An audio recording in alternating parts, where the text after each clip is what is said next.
That's it. We made it up. Sorry.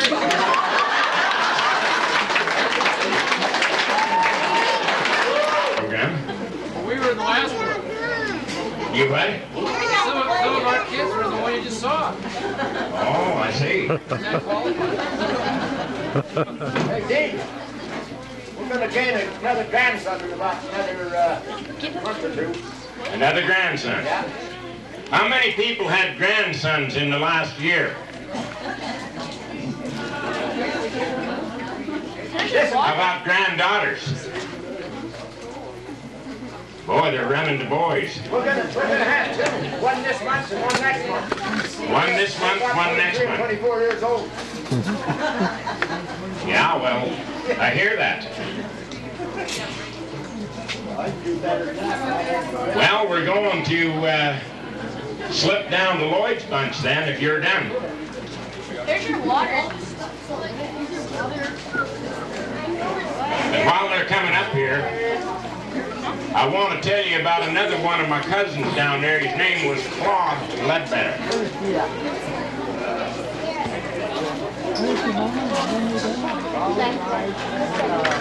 Now, old Claude, you know, was digging a post hole out on the corner of his farm. And we just got a new preacher in town, and he was around getting acquainted with folks. And he walked up to Claude and he said, "Are you a Christian?" Claude says, "No." He said, "I'm a Ledbetter." "No, no, sir." He said, "You don't get it." He said, "Are you lost?" Who's the jury foreman? Claude said, "No, I'm not lost. I know where I'm at. I've lived here all my life." He said, "Are you prepared for the resurrection?" Old Claude says, "Well, when's it going to be?" And the preacher says, "Well, it could be today, or it could be tomorrow." Well, he says, "Don't tell my wife. She'll want to go both days." Lloyd's group. We're missing a couple. Do you need the pulpit moved? Yeah, there. Russell.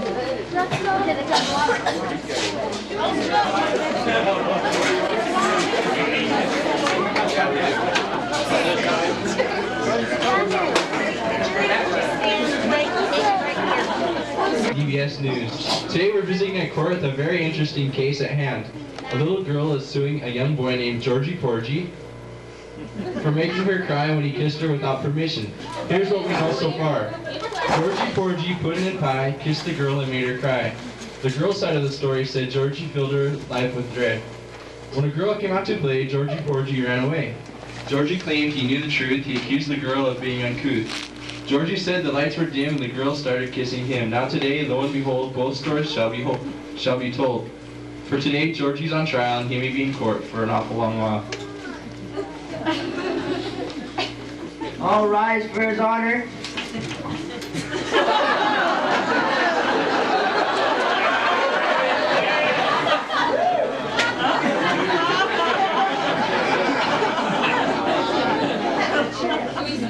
Order in the court. Order in the court! Order in the court!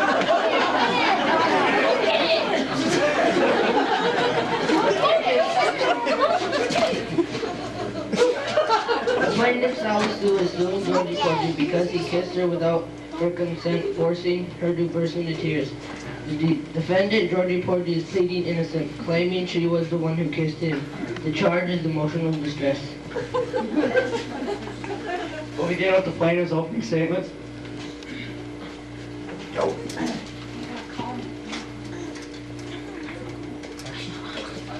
I'm honest. We all know that God has told us to be chaste.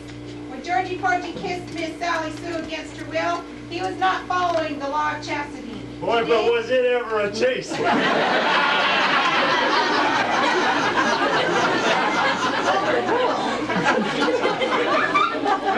Today we will convince Georgie that he must repent of his wrongful sin, so I plead with you, the people of the jury. Please feel compassion and don't set this kisser free.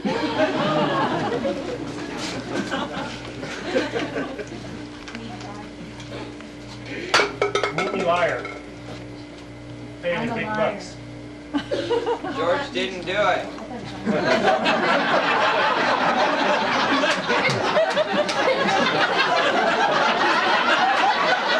I'm honest. call your first witness to the stand. I'd like to call Sally Sue to the stand.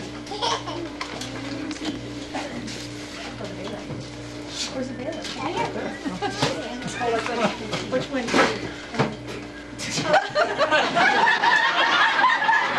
She's a Berezay, it's okay.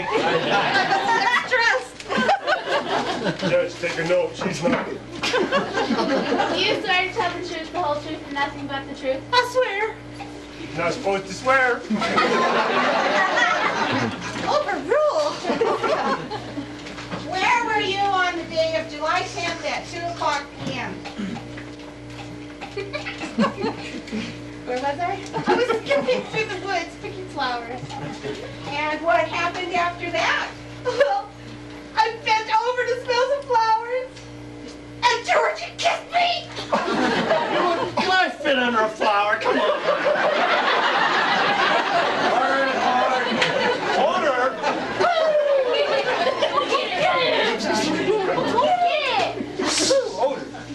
No further questions, Your Honor.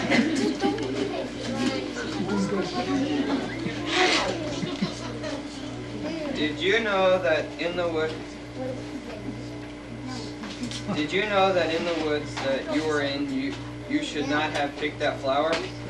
No. I have no further questions, Your Honor. You may be seated. That's all. Maybe liar, you may call your first witness to the stand. I'd like to call Georgie Porgie to the stand.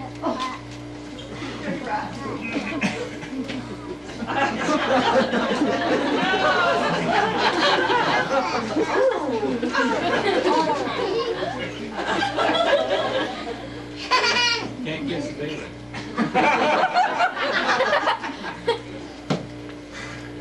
You swear to... You swear to... You swear to tell the truth, the whole truth, and nothing but the truth.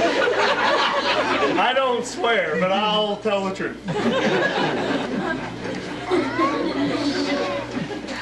Where were you?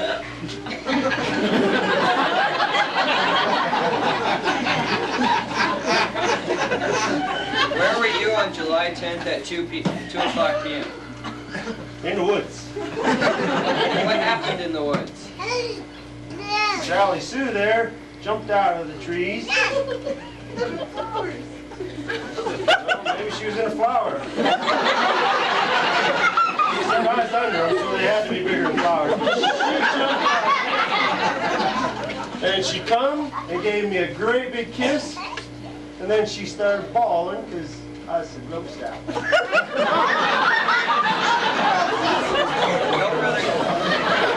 No further questions, Your Honor. No cross-examination at this time, Your Honor. You may be seated. I am.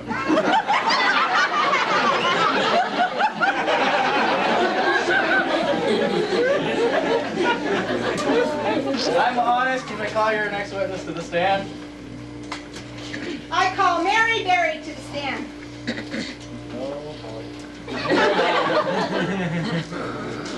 Do you swear to tell the truth, the whole truth, and nothing but the truth? I do. I do. You didn't get married. Where were you on the day of July 10th at 2:00 p.m.? I was playing in the woods. And what were you doing? I was shooting down some pesky birds and squirrels from the trees. So what is the relation to this case? Well, I got done shooting down sweet little baby robin and its tiny body hit the ground. I heard some noises. I was figuring there was just some more critters I could kill. So I snuck over. My slingshot was ready, of course. Then I seen Miss Sally Sue bawling her eyes out, and Mr. Georgie Porgie trying to kiss her. So I shot him down like a sweet little birdie, and he ran away so fast. No questions, Your Honor. Mary Berry, isn't it true that you've been best friends with Sally Sue since kindergarten? Well, yeah. And with your friendship, would you lie for her? No. Oh, darn.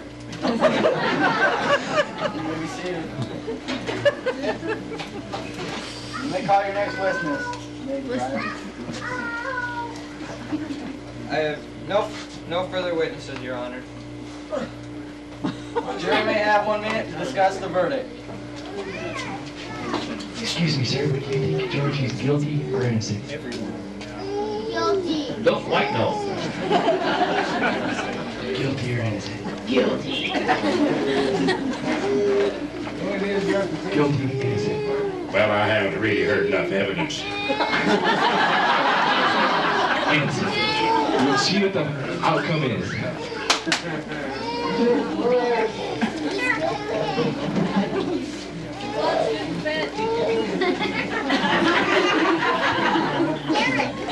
Has the jury come to a decision yet? Why is it? Well, it looks like the people will make a decision. If you feel Georgie Porgie is innocent, stand up. If you feel he's guilty, remain seated. Guilty, stand up. Innocent, remain seated. All those that are guilty, please stand up. If you think he's guilty, stand up.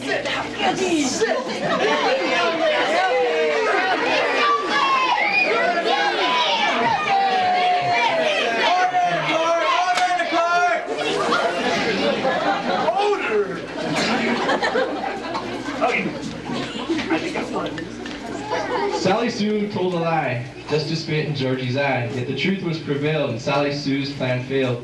So while we all live our lives normally, Georgie Porgie will remain free. Georgie's case was won, that lucky son of a gun.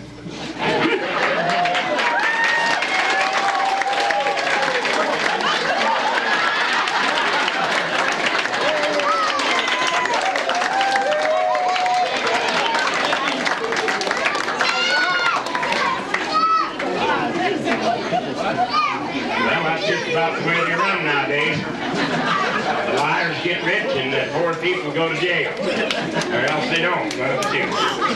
Steve, the girls have one more. Okay, we got some more from Lloyd's group. And they're just getting on their deal here.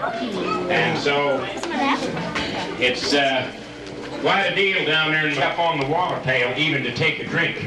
And so she was always trying to kind of hang a hankering on some old guy. So this Clovis Ledbetter, he was going to the fair one day. So he comes along and you all get this picture. He's got a pig under this arm, a chicken under this arm, and he's got a basket on his head. And he runs into old Ashley D. Lawler. And he said, "Could you tell me, Ashley, where the fairgrounds is?" She said, "You go a half a mile straight ahead. You make a right and you go a half a mile and you're there." Oh, Claude says, "Well, looks like to me if I just cut straight across here, that'd be a lot shorter." "You're not going that way because that's the way I'm going." "Well, why not? You might try to kiss me." "Try to kiss you with a hog under one arm and a chicken under the other arm? And a basket on my head?" "Well," she said, "you could put that pig in the basket and I could hold the chicken." Okay, girls. Is very famous in the Grand Ole Opry. And down there, you know, they have a lot of rats. And you know, in these corn bins, you know, they got the slats on up about that high and then the top is open so the air can go through. And about once a month you go in there and you catch all these rats and you shut the door and you're stomping on them, you know, having a rat killing. And one day, one of them rats come up my pant leg and I grabbed him right there and I said to Marcel, my cousin, I said, "Marcel, cut him out." "Oh, I can't do that, Dean. That's a new pair of jeans." I said, "Cut him out." "No," he said, "I ain't gonna cut him out." I said, "Cut him out. I don't think I can back him down and I don't want him getting any higher." Okay, girls.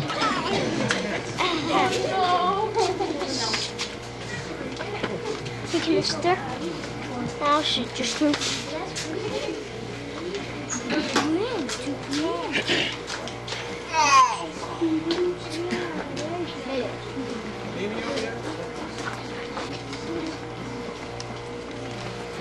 You're invited to my pity party, come as you are, just feel a chip on your shoulder.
so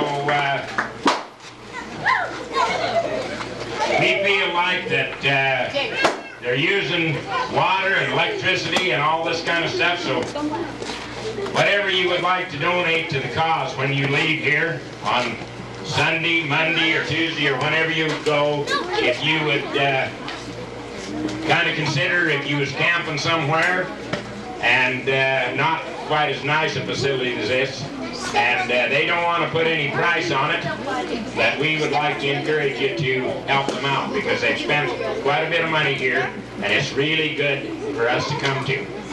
And so let's have a hand for them and thank them for their hospitality.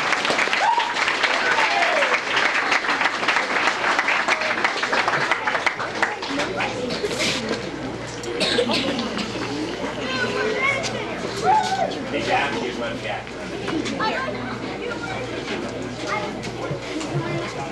Get out your way. You don't need the mic.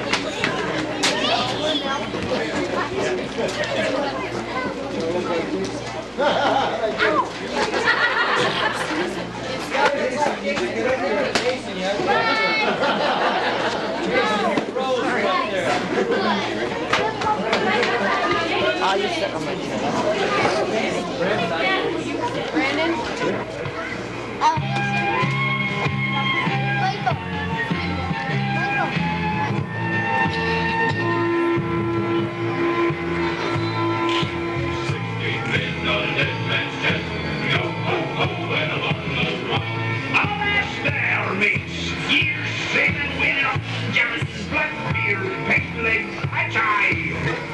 The last scourge in the bottom of me, the bloodthirstiest, black-heartedest pirate captain ever sailed the seven seas. What say we hoist the Jolly Roger, heel o'er to yonder Spanish galleon, lay a few broadsides and inner timbers, and swing over on these inner lanyards with our compasses in our teeth, and come on the rivers and spread the booty. What say ye to that? Don't like it. I don't like it and I don't want to do it. And don't look at me that way.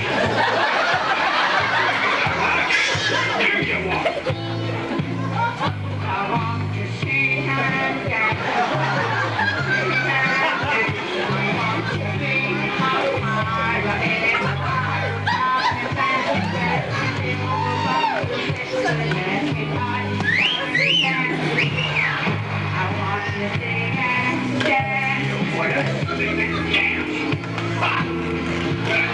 You don't like plundering, eh? Well, shiver me timbers, I'll have treasure in her, huh? Rubies and emeralds and pearls, gold doubloons and pretty snowflakes, silver chalices encrusted with diamonds and jewels, necklaces and bracelets, every shape and size. Give it a crown in the Europe, eh? And all buried in the harvest chest, and I just happen to know. How about that, little bloodthirsty bucko? I don't like it. You don't like it? I don't like it, and I don't want it. You don't want it? And I won't do it. I'm a auntie. An auntie? Well, Mr. Auntie, what do you want? I want to see her.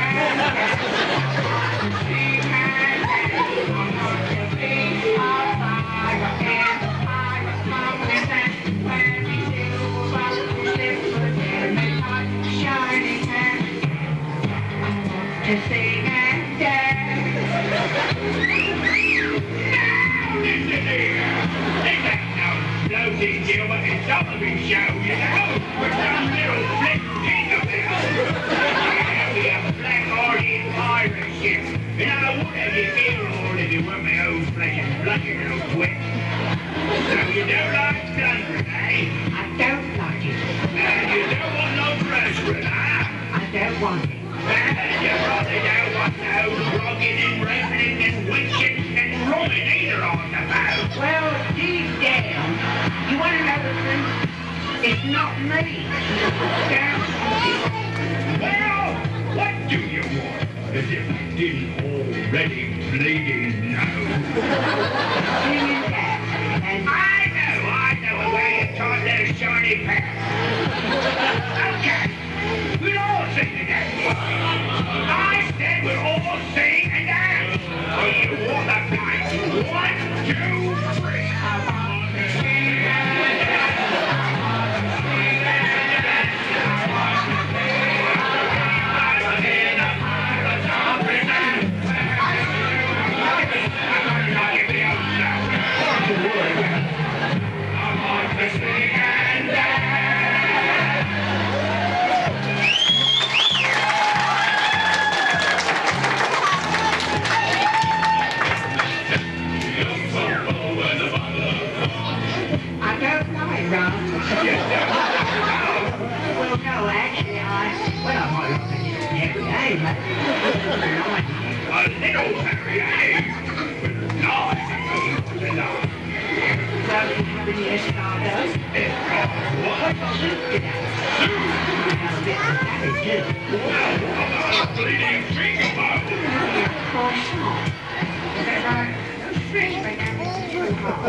Gave us a little, I don't know what you call it, an excerpt from a storyline, and we wanted to share it from you and dedicate it to our father because it reminded us a lot of how he felt about winter. January 10th. Be quiet, Jason. January 10th, it's starting to snow. The first of the season and the first we've seen in years. The wife and I took our hot chocolate and sat by the picture window, watching the soft flakes drift down, clinging to the trees and covering the ground. It was breathtaking. January 11th, we awoke to a lovely blanket of crystal white snow covering the landscape. What a fantastic sight. Every tree and shrub was covered with a beautiful mantle. I shoveled snow for the first time in years and loved it. I did both the driveway and the sidewalk. Later, the county snowplow came along and accidentally covered our driveway with compacted snow from the street. The driver smiled and waved. I waved back and shoveled it again. January 12th. It snowed an additional 5 inches last night, and the temperature dropped to around 11 degrees. Several limbs on the trees and shrubs snapped due to the weight of the snow. I shoveled our driveway again. Shortly afterwards, the snowplow came by and did his trick again. Much of the snow is now a dirty, brownish gray. January 13th. Well, it warmed up enough during the day to create some slush, which soon became ice when the temperature dropped again. Bought snow tires for both cars. Fell on my butt in the driveway. Went to the emergency room, but nothing was broken. More snow and ice expected. January 14th. Still cold today. Sold wife's car and bought a 4x4 in order to get her to work. Slid into the guardrail and did considerable damage to the front right quarter panel. Had another 8 inches of the white junk last night. Both vehicles are covered with salt and crud. More shoveling in store for me. That damn snowplow came by twice today. January 15th. It was 2 degrees at noon today. More snow today, not a tree or shrub on our property that hasn't been damaged. Power was off most of the night. Tried to keep from freezing to death with candles and kerosene heater, which tipped over and nearly burned the house down. I managed to put the flames out, but suffered second-degree burns on both my hands and lost all my eyelashes and eyebrows. My car slid on the ice on the way to the emergency room and was totaled. January 16th. Damn white junk keeps falling. Have to put all the clothes on we own just to get to the mailbox to find out that that mailman didn't come. If I ever catch the SOB that drives that damn snowplow, I'll chew open his chest and rip out his heart. Power is still off. Toilet froze solid, cracked, and part of the roof has started to cave in. January 17th. 6 more inches of that blessed white crap fell again last night. And the Lord only knows what else. I wounded that snowplow driver with an ice pick, but he got away. Before I could kill him. My wife has left me, and my damn car won't start. I think I'm going snowblind. I can't move my toes. Haven't seen the sun in 2 weeks. More snow is predicted. Winter sucks. Pumps weights. So do I. Take a look at that there bicep there. It's just a pimple alongside of his.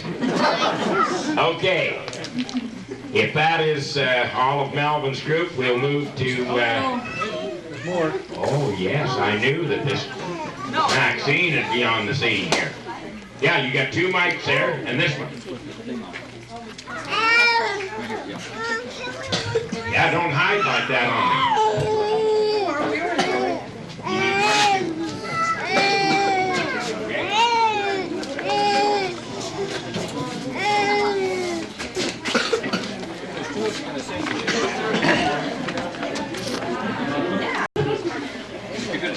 You don't want to use Grandpa's mic? What? You don't want to use Grandpa's mic? If you do, don't drop it. Or you can go get one of those.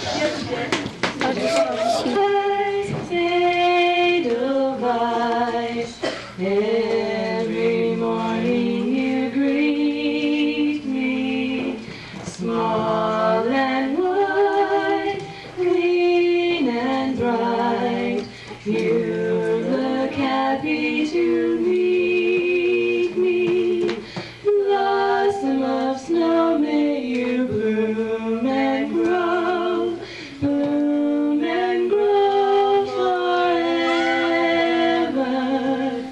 Edelweiss, bless my homeland forever.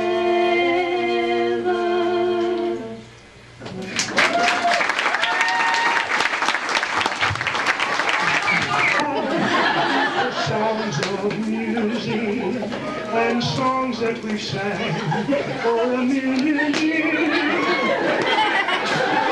Okay, Jenny Lynn's, if we're done with Melvin's group. Okay, we'll go with Jenny Lynn's family. Who's first? Not me. I'm going second. Spencer? Sure. Yeah, Spencer. This is Spencer Erickson from down at Stevensville, Montana. He'll tell you what he's going to do. I'm gonna sing I'm Proud to Be an American. Tomorrow all the things were done. I'd worked for all my life. My hands start again with just my children and my wife. Thank lucky stars to be living here again, as the flag still stands for freedom, and they can't take that away. Hey, and I'm proud to be an American, for the least I know I'm free, and I won't forget the man who died and gave that right to me. I'll gladly stand up next to you and defend her still today, for there ain't no doubt I love this land. God bless the USA. From the lakes of Minnesota to the hills of Tennessee, across the plains of Texas to see you shining sea. to Detroit on down to Houston, New York to LA. There's a pride in every American heart, and it's time to stand and say. And I'm proud to be an American, for the least that I know I'm free. And I won't forget the man who died and gave that right to me. And I gladly stand up next to you and defend her still today. But there ain't no doubt about this land. God bless the USA.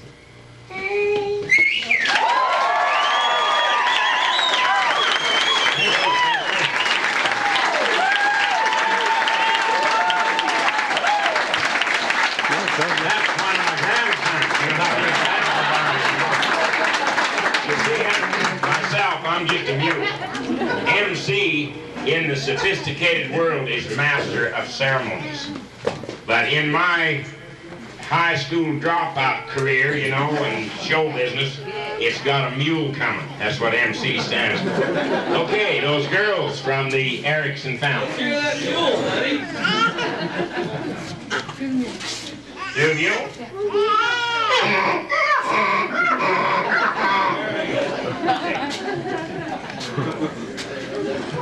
This song's called Where Have You Been by Kathy Mateo. Claire had all but given up when she and Edwin fell in love.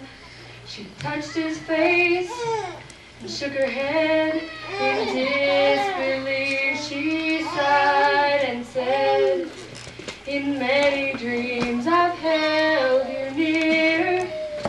Now at last you're really here. Where have you been? I've looked for you forever and a day. Where have you been? I'm just not myself when you're away. He asked her for her hand for life, and she became a salesman's wife. He was home each night by 8, but one stormy evening he was late. Her frightened tears fell to the floor until his key turned in the door. Where have you been? I've looked for you forever and a day. Where have you been? I'm just not myself when you're away. They never spent a night apart. For 60 years she heard him snore. Now they're in a hospital, in separate beds on different floors. Claire soon lost her memory, forgot the names of family. She never spoke a word again. Then one day they wheeled him in. He held her hand and stroked her hair. And in a fragile voice she said, where have you been? I've looked for you forever and a day. Where have you been? I'm just not myself when you're away. No, I'm just not myself when you're away.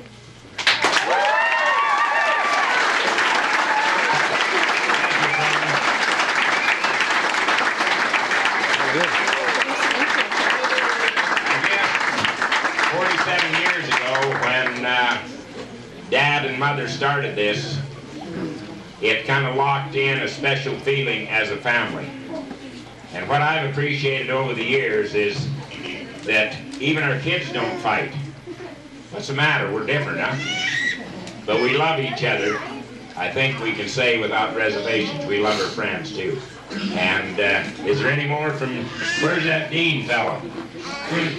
Yeah, it's a combined thing. He'll do it after somebody else does. Oh, okay. You going first then, Dixie?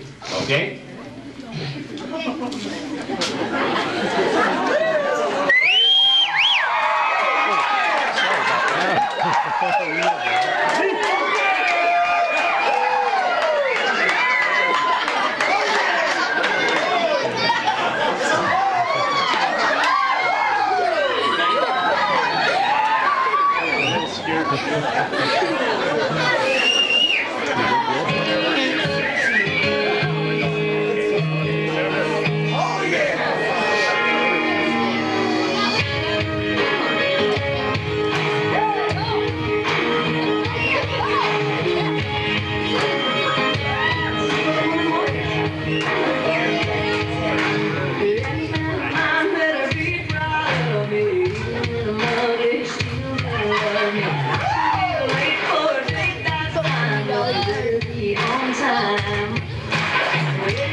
How many was in the group? There were 6 boys. No, 4 boys. Okay, Dean, are you ready? Hooterite friends. And anyway, there was a young Hooterite boy, you know, like sometimes they decide they're going to leave the colony and make it big. So this here young Hooterite boy, about 19 years old, he left the colony and went out in the world, and 5 or 6 days went by and he still didn't have a job. So he was kind of hungry.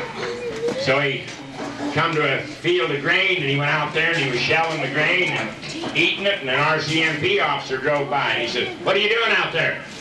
And he said, "I'm having a little grain, I'm hungry." He says, "That field belong to you?" "No." He said, "You better come with me." They took him into town, threw him in jail. So he put him in with a big black man. And so the black man says, "What you in here for?" Well, he says, "They gave me 10 days, he said, for eating some grain." He says, "What you in here for?" "Rape." "Holy hell, man," he said, "you must eat the whole field."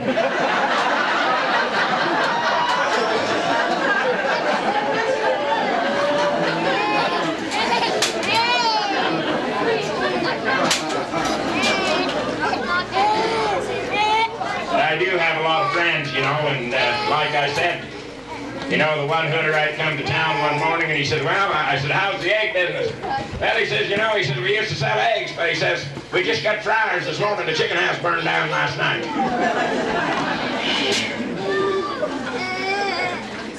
I'm named Eli at the East Carson Colony. So he's got a son. So another friend was telling me, he says, "I caught old Eli's son down at the hog house the other night with a lantern." I said, "Where are you going?" He says, "I'm going girling." "Girling with a lantern?" "Oh, yeah." "Oh," he says, "you kids are a funny generation now." He said, "I never took a lantern when I went girling." "Yeah," but he says, "see what you got."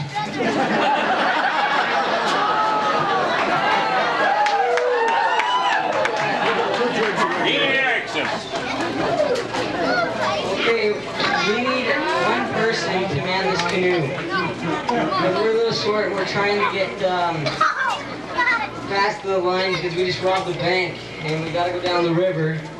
And so we need somebody to steer us. We need somebody big, and I think I'm gonna pick on Robert Watson. Here.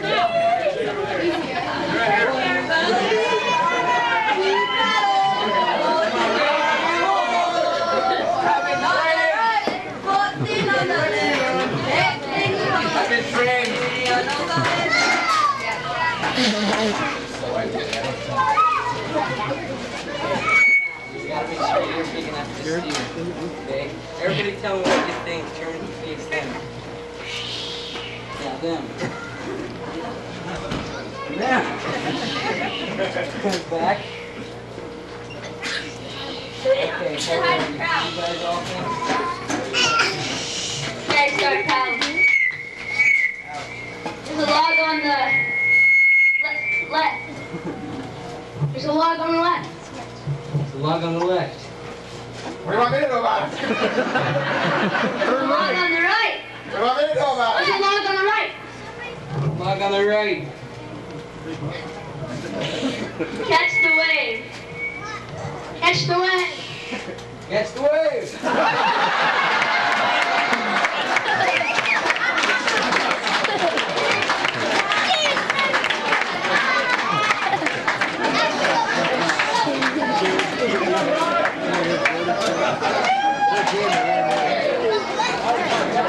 Don't you guys know there's a shortage of water around here?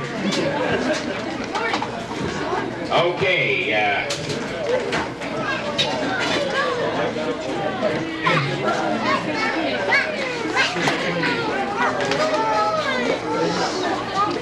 well, Dusty's gonna come up here now and, yeah, right now.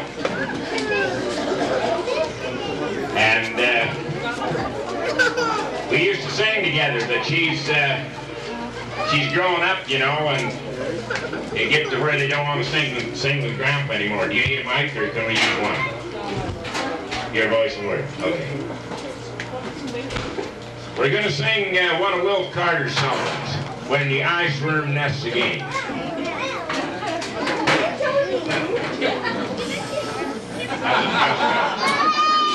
Okay, you ready?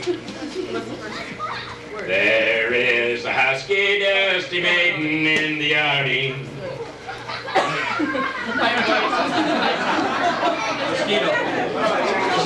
Well, I'm sorry, folks, but she's got a little frog in her throat. And she's a little hoarse. But anyway, she'll do all right. Okay. There is a husky, dusty maiden in the yardie. In her igloo she is waiting there in vain. Oh, I think I'll put my mudclucks on and ask her if she'll wet me when the ice worm nests again. In the land of pale blue snow, where it's 99 below, where the polar bears are roaming over the plains. In the shadow of the pole, I will clasp her to my soul. We'll be happy when the ice worm nests again. Oh, the wedding feast will be of seal oil and blubber. In her kayak we will row the boundless main. And the walruses will turn their necks to rubber. We'll be happy when the ice worm nests again. In the land of pale blue snow, where it's 99 below, where the polar bears are roaming over the plains. In the shadow of the pole, I will clasp her to my soul. We'll be happy when the ice worm nests again. Now when all the blinking icebergs bound around us, she'll present me with the bouncing baby boy. And the polar bears will dance around us, while the polar bears will dance with joy. The walruses will click their teeth. Oh yeah, the walruses. And the walruses will click their teeth with joy. Oh, in the land of the pale blue snow, where it's 99 below, where the polar bears are roaming over the plains. In the shadow of the pole, I will clasp her to my soul. We'll be happy when the ice worm nests again.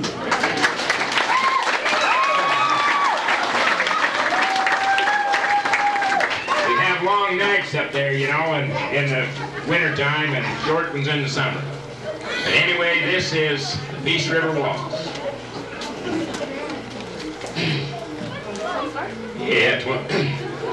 It was under northern stars. That's the way it goes. It was under northern stars. Too high, huh? Yep. Hey, we should sing. Hello, dear female dear. Where's that water? I need it. I'm wearing it. It was You ready? Yeah. Okay. It was I guess we won't sing it.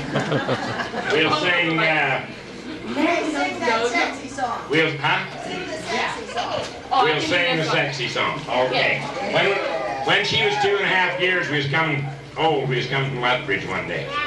And so we'd been singing as we went along, and she said, well, Grandpa, let's sing that sexy song. I said, what do you mean that sexy? You know, Grandpa, that sexy song. And I said, Dick, Dusty, I don't know any sexy song. Oh, you do too. It's Oh My Sunshine. You are my sunshine. You are my sunshine, my only sunshine. You make me happy while skies are gray. You'll never know, dear, how much I love you. Please don't take my sunshine away. The other night, dear, as I lay sleeping, I dreamed I held you in my arms. But when I woke, dear, you was mistaken, and I hung my head and I cried.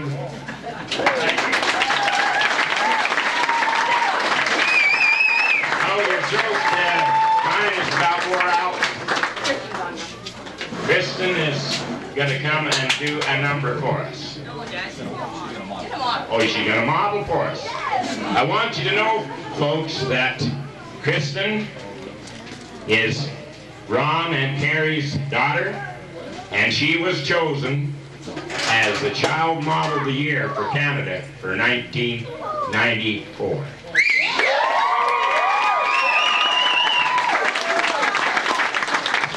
be modeling for you here in front to the reunion. 1995? She's the reigning champ right now. She's the reigning champ right now. Okay. Wait till the music.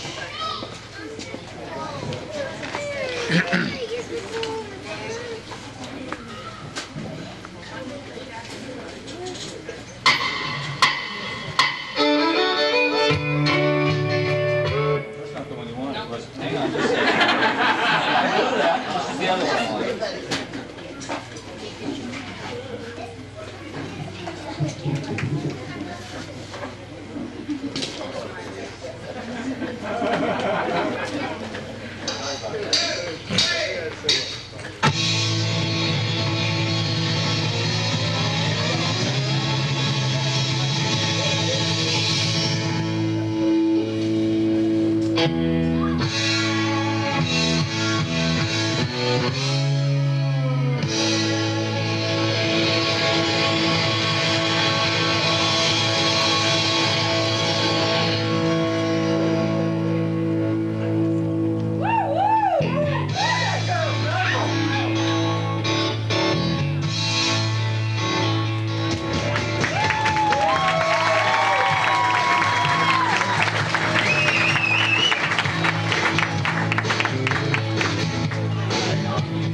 Okay.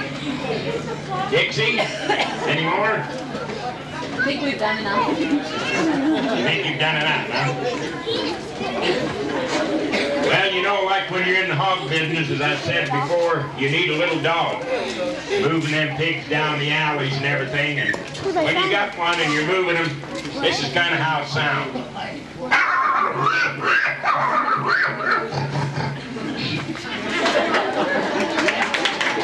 Another time is they'll get hung up in the fence, an old sow, hang her teeth in the fence, and they'll never go ahead.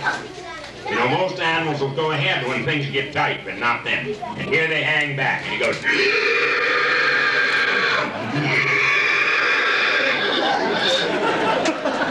And now, you folks have not heard, some of you here, the reincarnation.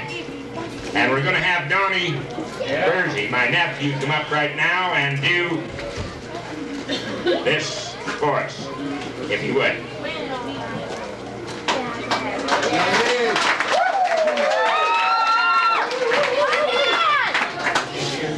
You won't get upstaged by Clovis this year, right? You see, the thing of it is, this guy has got a real sense of humor. And he should really be the MC up here, see? There's my sense of humor. One time, he had a little accident. And he happened to end up with, well, I got false teeth and false eyes and stuff like that. Well, he had, a false eye. And he was water skiing in Lake 5. And to show you what kind of a personality and humor he's got, it flipped out. You know, a lot of us flip out, but this flipped out while he was water skiing. And so then he got another one, and after that, when he skied out there, he said, well, Uncle Dean, he says, I got one looking up at me, and I got one looking down at me.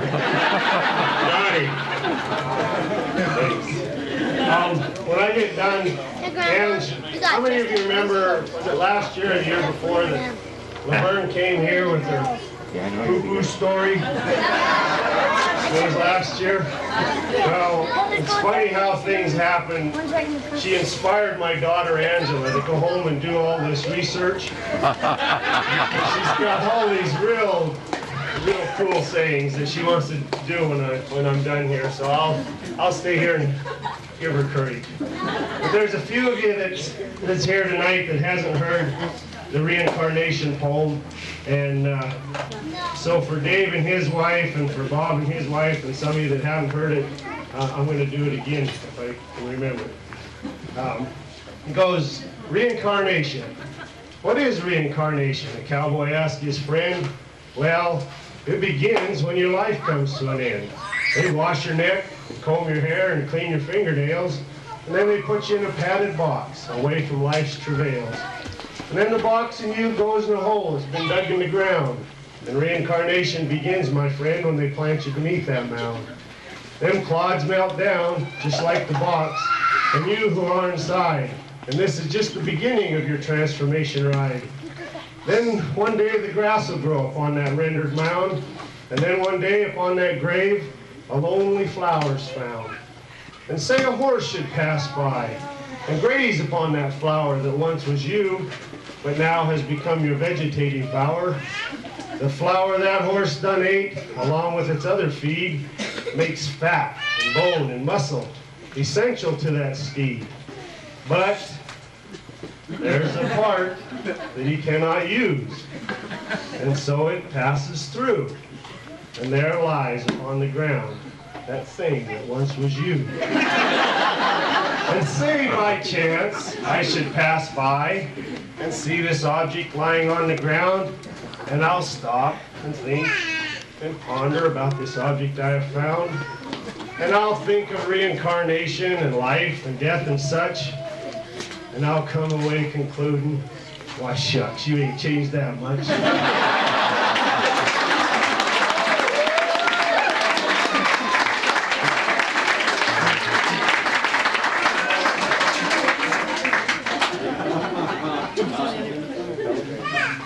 Okay, Laverne.